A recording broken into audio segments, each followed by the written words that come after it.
Salam dan bahagia. Perkenalkan, nama saya Erdila Anandi, NIM 2019 008174, kelas manajemen 3A5, Fakultas Ekonomi Universitas Sarjana Wiyata Tamasiswa. Di sini saya akan menyampaikan tentang pasar persaingan sempurna.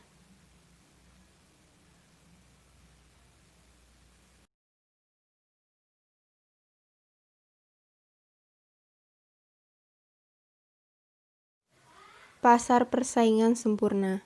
Pasar persaingan sempurna adalah model pasar yang paling klasik dan paling sering digunakan dalam analisis ilmu ekonomi. Model ini telah dianggap sebagai teori dan secara luas digunakan untuk meramalkan keadaan ekonomi. Kadangkala struktur pasar ini dibedakan antara istilah persaingan murni dengan sempurna. Murni adalah kurang sempurna daripada sempurna.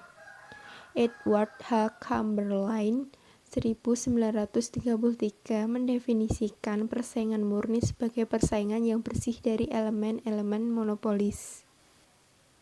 Ciri-ciri dan asumsi pasar persaingan sempurna. Pasar persaingan sempurna dapat didefinisikan sebagai struktur pasar atau industri di mana terdapat banyak penjual dan pembeli, di mana mereka tidak dapat mempengaruhi keadaan di pasar. Ciri-ciri pasar persaingan sempurna. 1. Banyak pembeli atau perusahaan dalam pasar, karena jumlah perusahaan sangat banyak dan relatif kecil jika dibandingkan dengan jumlah produksi dalam industri tersebut, menyebabkan kenaikan atau penurunan harga, sedikit pun tidak mempengaruhi harga yang berlaku dalam pasar tersebut. 2. Penjual dan pembeli tidak mampu menentukan harga. Karena demikian banyak perusahaan atau penjual dan pembeli yang terdapat di dalam pasar, maka keduanya tidak dapat menentukan atau merubah harga. 3. Penjual atau pembeli dapat dengan mudah masuk atau keluar dari pasar apabila ada produsen yang ingin melakukan kegiatan.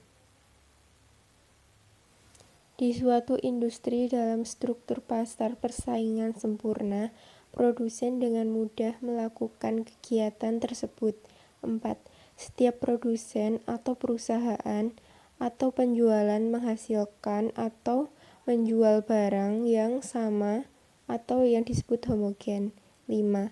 Pembeli mempunyai pengetahuan yang sempurna tentang keadaan di pasar.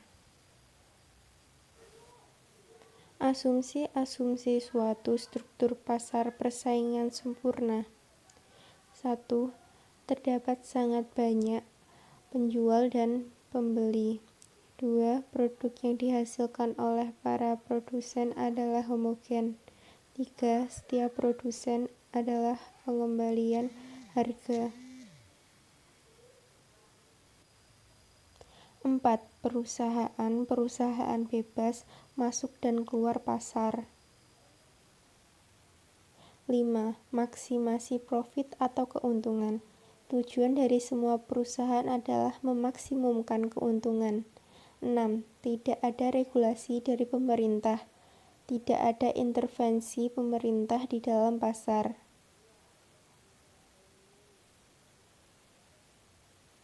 Dengan demikian, dalam pasar persaingan sempurna, jumlah perusahaan sangat banyak dan kemampuan setiap perusahaan dianggap sedemikian kecilnya, sehingga tidak mampu mempengaruhi pasar.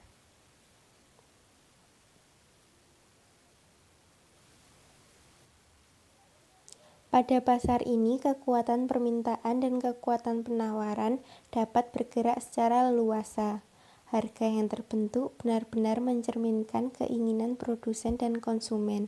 Masing-masing pembeli dan penjual menerima tingkat harga yang terbentuk di pasar sebagai suatu datum atau fakta yang tidak dapat diubah. Bagi pembeli, barang atau jasa yang ia beli merupakan bagian kecil dari keseluruhan jumlah pembelian masyarakat.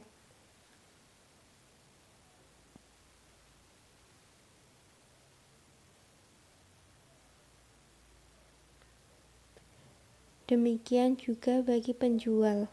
Bila penjual menurunkan harga, maka ia akan rugi sendiri. Sedangkan bila menaikkan harga, pembeli akan lari ke penjual lain.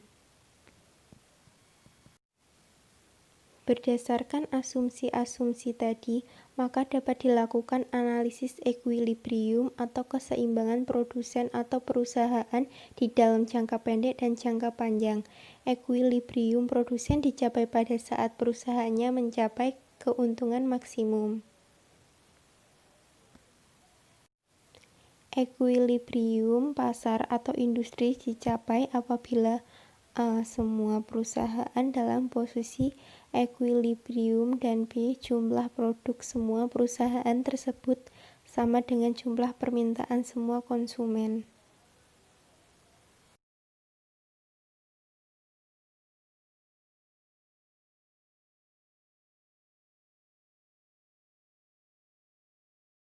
Assalamualaikum warahmatullahi wabarakatuh. Salam dan bahagia. Nama saya Aulia Kartika, NIM 2019 kelas manajemen 3A5, Fakultas Ekonomi, Universitas Sarjana Wiyata Taman Siswa. Assalamualaikum warahmatullahi wabarakatuh. Salam dan bahagia. Nama saya Aulia Kartika. Di sini saya akan membahas tentang biaya produksi, permintaan dan penawaran dalam pasar persaingan sempurna. Dalam menganalisis usaha perusahaan untuk memaksimumkan keuntungan, terdapat dua hal yang harus diperhatikan, yaitu 1. Biaya produksi yang dikeluarkan perusahaan atau total cost. Sifat biaya produksi yang dikeluarkan oleh perusahaan dalam struktur pasar maupun ia digolongkan baik dalam pasar persaingan sempurna, monopoli, oligopoli, atau persaingan monopolitis adalah sama. Kedua, hasil penjualan dari barang yang dihasilkan perusahaan itu atau total revenue, sifat permintaan dan hasil penjualan akan berbeda-beda pada pasar persaingan sempurna dengan struktur pasar lainnya. Perbedaan ini disebabkan karena ditinjau bentuk permintaan yang dihadapi adalah berbeda-beda. Permintaan dan penawaran pada pasar persaingan sempurna. Tingkat harga dalam pasar persaingan sempurna ditentukan oleh permintaan dan penawaran. Jumlah output perusahaan relatif sangat kecil dibandingkan output pasar, maka berapapun yang dijual perusahaan, harga relatif tidak berubah. Permintaan total atau total revenue perusahaan sama dengan jumlah output dikali harga jual.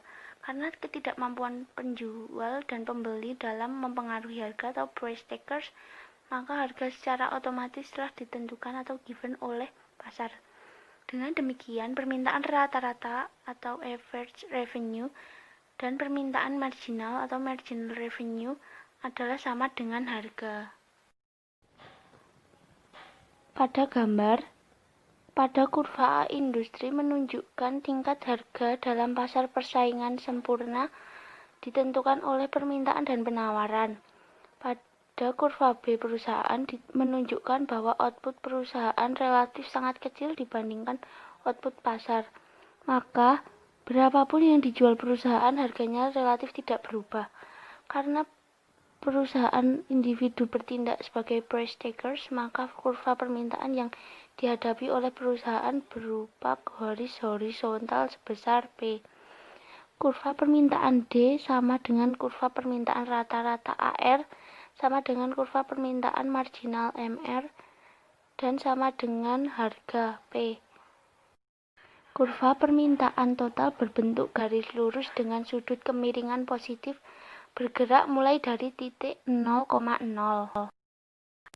Pemaksimuman keuntungan pada pasar persaingan sempurna. Analisis jangka pendek atau short run adalah dianggap setiap produsen tidak bisa menambah kapasitas pabriknya dan tidak mungkin bagi produsen-produsen baru masuk ke dalam pasar. Analisis jangka panjang atau long run adalah di mana dimungkinkan adanya baik perluasan kapasitas pabrik oleh perusahaan-perusahaan yang telah ada maupun pengembangan pabrik-pabrik baru oleh perusahaan-perusahaan baru yang masuk ke pasar. Pemaksimuman keuntungan pada ekuilibrium. Suatu perusahaan dalam kondisi ekuilibrium ketika ia mencapai keuntungan profit P maksimum. Keuntungan atau P adalah perbedaan atau selisih antara total cost, yaitu TC, dan total revenue, yaitu TR. Dengan demikian dapat dituliskan sebagai berikut.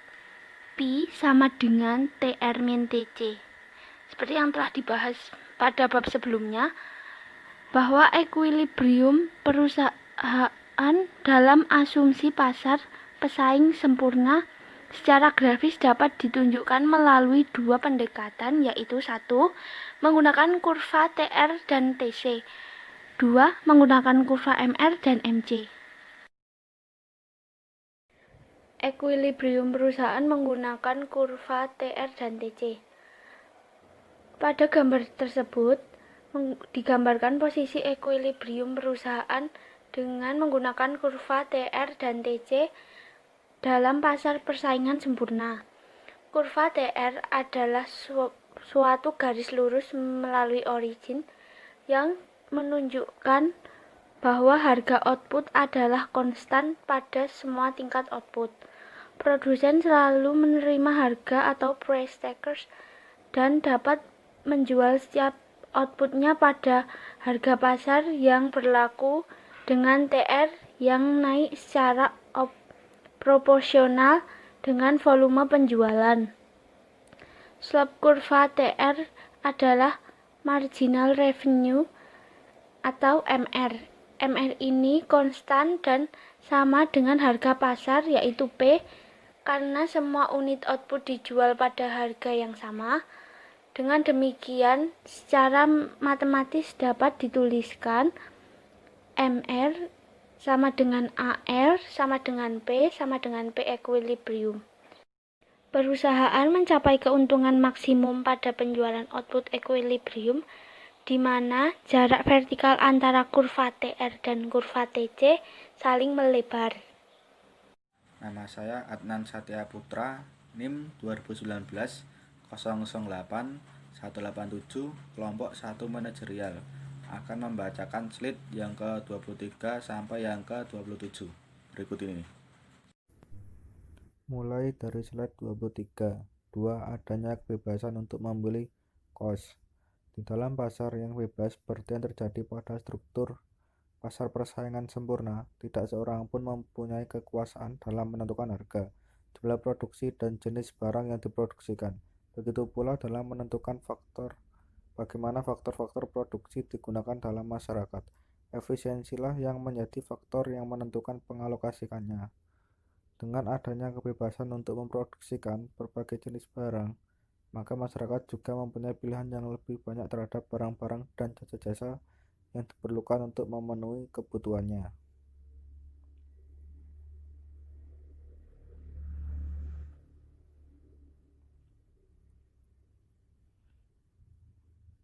Berikut slide yang ke-24. Penetapan harga, pengertian, tujuan, metode, strategi, perbedaannya dengan biaya. Penetapan harga dan pricing, seperti istilah yang digunakan dalam ekonomi dan keuangan, adalah tindakan untuk menetapkan nilai suatu produk atau layanan. Dengan kata lain, pricing terjadi ketika bisnis memutuskan berapa banyak pelanggan harus membayar untuk suatu produk atau layanan.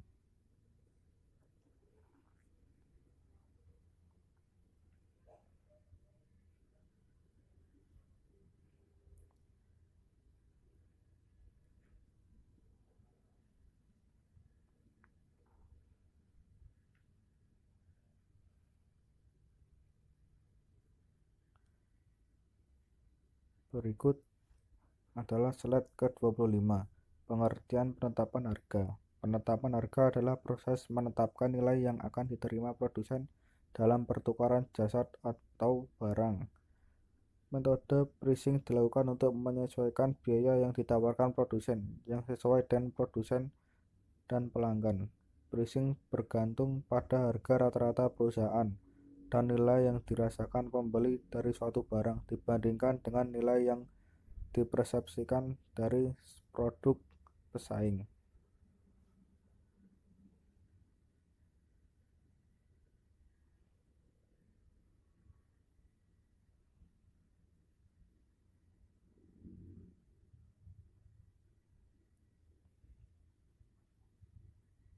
Berikut slide yang ke-26. Saat menetapkan biaya produk dan layanan, hal berikut harus dipertimbangkan. 1. Identitas barang atau jasa. 2. Biaya barang dan jasa serupa di pasar. 3. Audiens sasaran untuk siapa barang dan jasa diproduksi. 4. Total biaya produksi, bahan baku, biaya tenaga kerja, biaya mesin, transit, biaya persediaan, dan lain-lain. 5. Elemen eksternal seperti aturan dan regulasi pemerintah, kebijakan ekonomi, dan lain-lain.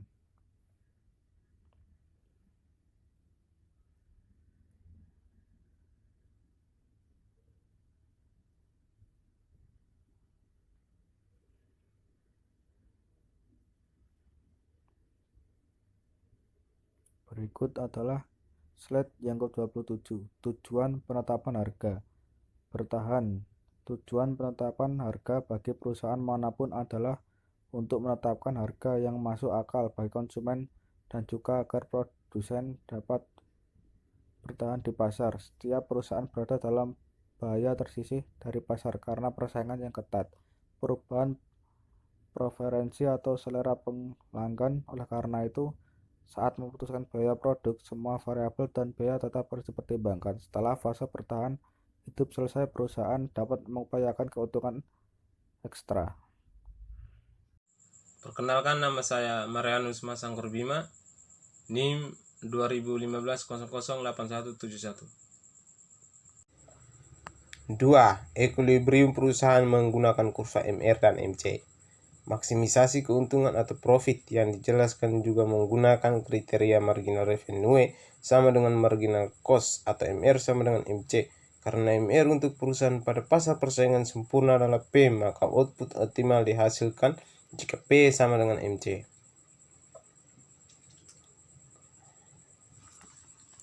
Keputusan perusahaan jangka pendek dalam pasar persaingan sempurna adalah jika PE lebih besar AFC, maka perusahaan masih bisa melanjutkan usahanya. Meskipun perusahaan mengalami kerugian P lebih kecil ATC, tetapi kontribusi margin yang diperoleh adalah positif, dan hal ini bisa membantu mengurangi biaya tetap. Sebaliknya, jika PE lebih kecil AFC, maka perusahaan sebaiknya ditutup karena semakin banyak yang diproduksi semakin rugi. Maka dapat ditarik kesimpulan untuk pengambilan keputusan perusahaan dalam jangka pendek sebagai berikut. A. Jika MC lebih kecil MR, total keuntungan belum maksimum, perusahaan harus meningkatkan outputnya. B. Jika MC lebih besar MR, tingkat keuntungan menjadi menurun, perusahaan harus menghentikan produksinya.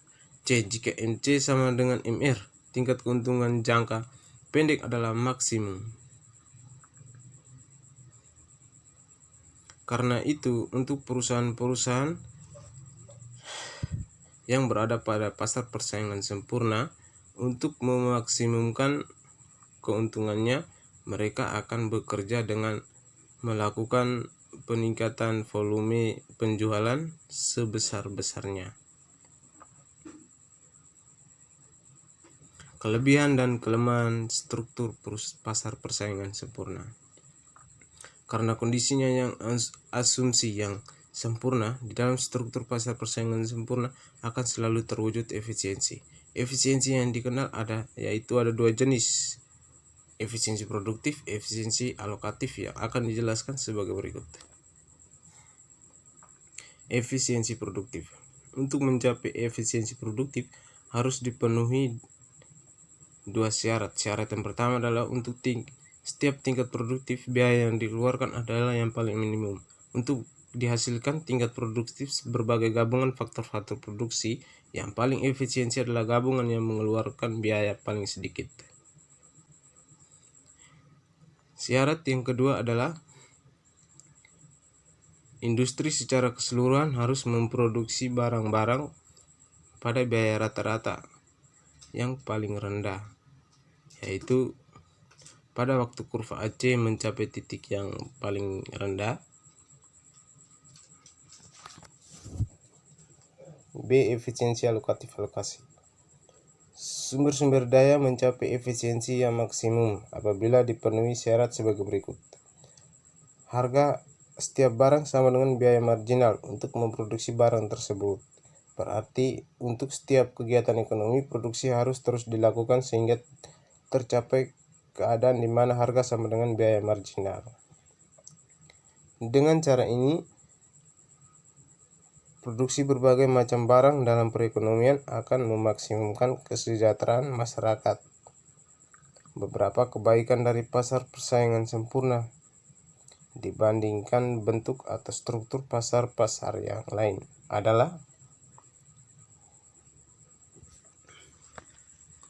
pasar persaingan sempurna memaksimumkan efisiensi pada struktur pasar persaingan sempurna. Dalam jangka panjang, perusahaan akan mendapat keuntungan normal atau normal profit.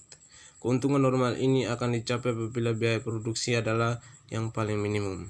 Dengan demikian, dalam jangka panjang, efisiensi produktif dicapai oleh perusahaan pada pasar persaingan sempurna.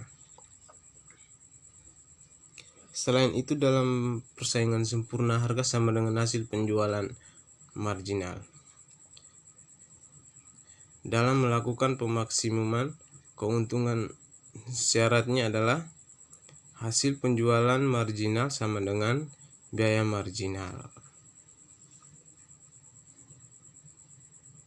Kesamaan ini membuktikan bahwa pasar persaingan sempurna juga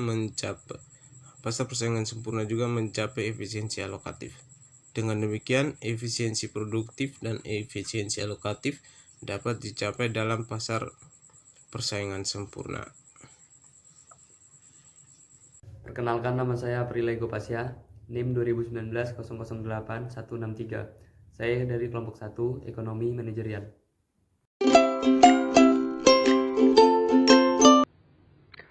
Meningkatkan laba saat ini. Sebagian besar perusahaan mencoba memperbesar margin laba dengan mengevaluasi permintaan dan penawaran jasa dan barang di pasar. Jadi, harga ditetapkan sesuai dengan permintaan produk dan pengganti produk tersebut. Jika permintaan tinggi, maka harga akan tinggi. Kemudian yaitu penguasaan pasar. Perusahaan memperlakukan pasar dengan angka rendah untuk barang dan jasa untuk mendapatkan ukuran pasar yang besar. Teknik ini membantu meningkatkan penjualan dengan meningkatkan permintaan dan menurunkan biaya produksi. Kemudian ada pasar untuk ide inovatif. Di sini perusahaan menetapkan harga tinggi untuk produk dan layanan mereka yang sangat inovatif dan menggunakan teknologi mutakhir. Harga tinggi karena biaya produksi yang tinggi. Contohnya yaitu ponsel, gadget, elektronik adalah beberapa contohnya. Metode penerapan harga. Metode branching merupakan teknik yang diharapkan perusahaan untuk mengevaluasi harga pokok produknya. Proses ini merupakan tantangan yang paling menantang yang dihadapi oleh perusahaan karena harga harus sesuai dengan struktur pasar saat ini dan juga melengkapi pengeluaran perusahaan dan mendapatkan keuntungan.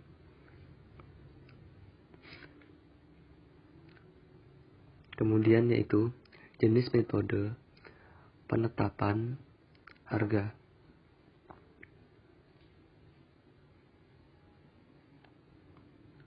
Metode penetapan harga dibagi menjadi dua bagian. Yang pertama, metode penetapan harga berorientasi pada saat ini adalah dasar untuk mengevaluasi harga barang jadi, dan sebagian besar perusahaan menerapkan metode ini untuk menghitung harga pokok produk. Cara ini lagi dengan cara-cara berikut. Cost plus branching. Dalam penetapan harga ini, pabrikan menghitung biaya produk yang dipertahankan dan memasukkan persentase tetap. juga dikenal sebagai markup, untuk mendapatkan harga jual.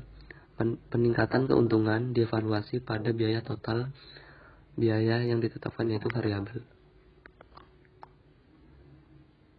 Markup pricing. Di sini jumlah tetap untuk persentase dari total biaya suatu produk ditambahkan ke harga dengan akhir produk untuk mendapatkan harga jual suatu produk. Target returning ranging. Perusahaan atau firma menetapkan biaya produk untuk mencapai tingkat pengambilan presentasi. Metode penetapan harga berorientasi pasar. Di bawah ini, kategori ditentukan berdasarkan riset pasar. Research value pricing. Dalam metode ini, produsen menetapkan biaya dengan mempertimbangkan pendekatan pelanggan terhadap barang dan jasa, termasuk elemen lain seperti kualitas produk, iklan, promosi, distribusi, dan lain-lain yang mempengaruhi pelanggan. Going rate pricing. Dalam metode ini, perusahaan meninjau tarif persaingan sebagai dasar dalam menentukan tarif produk mereka. Biasanya, kos produknya kurang lebih sama dengan kompetitor. Action type pricing. Dengan lebih banyak penggunaan internet, metode penetapan harga kontemporer ini berkembang di hari ke hari. Banyak platform online seperti OLX, Quikr, eBay, dan lain-lain menggunakan situs online untuk membantu dan menjual produk ke pelanggan. Differential pricing merupakan metode ini diterapkan ketika harga harus berbeda untuk kelompok untuk pelanggan yang berbeda. Di sini harga mungkin berbeda menurut wilayah, area produk, waktu, dan lain-lain. Salam dan bahagia, nama saya Graciana de Carvalho dari kelompok 1. Strategi harga skimming, yaitu tujuan utama dari strategi price skimming adalah untuk mencapai keuntungan dengan cepat. Perusahaan sering menggunakan price skimming ketika mereka kekurangan sumber keuangan untuk menghasilkan produk dalam volume. Menurut artikel Strategi Penetapan Harga, sebaliknya perusahaan akan menggunakan pengeluaran uang cepat untuk membiayai produksi produk tambahan dan iklan. Dan selanjutnya, produk life cycle pricing. Semua produk memiliki masa hidup yang disebut produk life cycle. Suatu produk secara bertahap berkembang melalui tahapan yang berbeda dalam siklus, yaitu tahap pengenalan, pertumbuhan, kedewasaan, dan penurunan. Selama tahap pertumbuhan, saat penjualan sedang booming, perusahaan kecil biasanya akan mempertahankan harga yang lebih tinggi.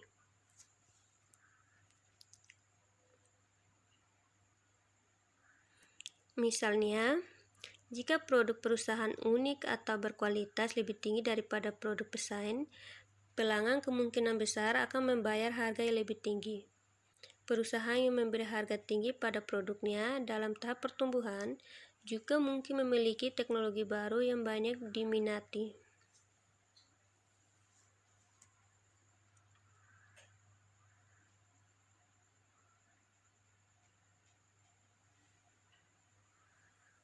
Dan selanjutnya, penetapan harga berbasis kompetitif. Ada kalanya perusahaan kecil mungkin harus menurunkan harganya untuk menyamai harga pesaing. Strategi penetapan harga berbasis persaingan dapat digunakan ketika hanya sedikit perbedaan antara produk dalam industri.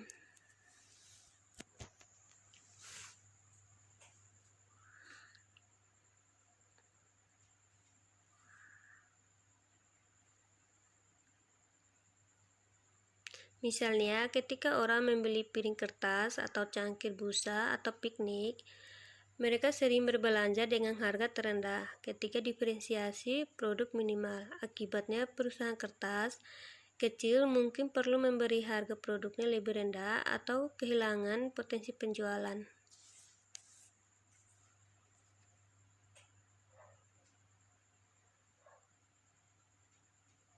Dan selanjutnya, harga diskon sementara.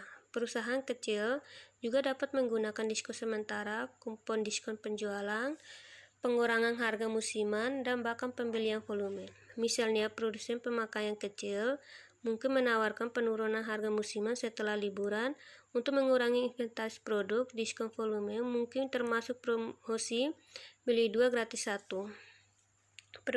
Perbedaan penetapan harga dan penetapan biaya.